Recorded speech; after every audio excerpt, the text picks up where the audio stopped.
Oba ne ka say yen sa. Na ade chi ne manhu ana aye den.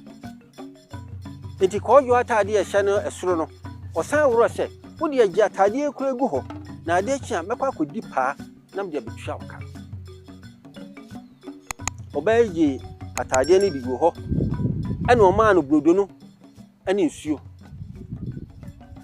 Kɔɔdwoɔ epeda bi achi ene o tenaye. Oti nsuo na no a oya se odi bi gu nanim no. Saa bra no ana na Kamfo Yehowa nso so abeduru ho. Edi se nsuo no bekɔ nanum so obemene ene se Kamfo Yehowa fa paano no no so Amerikam.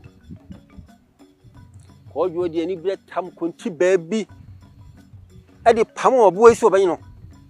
No ka kire se abo baabi a mechiw bi ha mekun. Ofa ha no nso afa ha, ofa ha no nso afa ha. Afei okopie mfikire bi ana onu su twa no. Anwanwasem onkoduru ha ne paanu yi a abo efa yi ana tua na no na onu su die tua koda bi a oni nsa eni nan ano na akoda no edie. Afei akonti ba ekura Kɔɔdwoɔ no wode kɔfom odane to ho ana ohwe akoda ne din. Aka kituwe bi na paano na sa no. Okama Kamfo Yehowa nsusu edi nkaye. Kɔɔdwoɔ de ne segu no bohwe odin. Ano se eje na ekoso yi.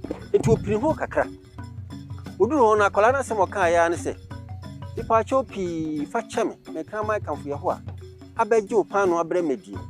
Na nso hwe mi nisa. Ni nan. Enti boni bi a Kamfo Yehowa de ayo no. Misrewa fa cheme. Se Kɔɔdwoɔ bebi na no abua ana obeka bibi no enisuo hyase se egu no. Ema ogitum se ewiase mu se obi haw echa obi. Afei Kɔɔdwoɔ eso akola yi mu pagya ne de no bɔ no bo. Esa de ne ba maame a oton brodo no nkyɛn. Ebesere ne se eno misrewa ase makohunu ni wo.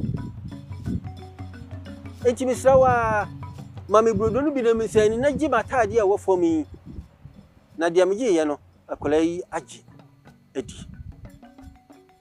Eno kwasem nie ebra mba na omton ade no hunu akwada no ani se ni ositie no ani ade akrama no ye no eni suo hyase se ebro wo nyina ani so.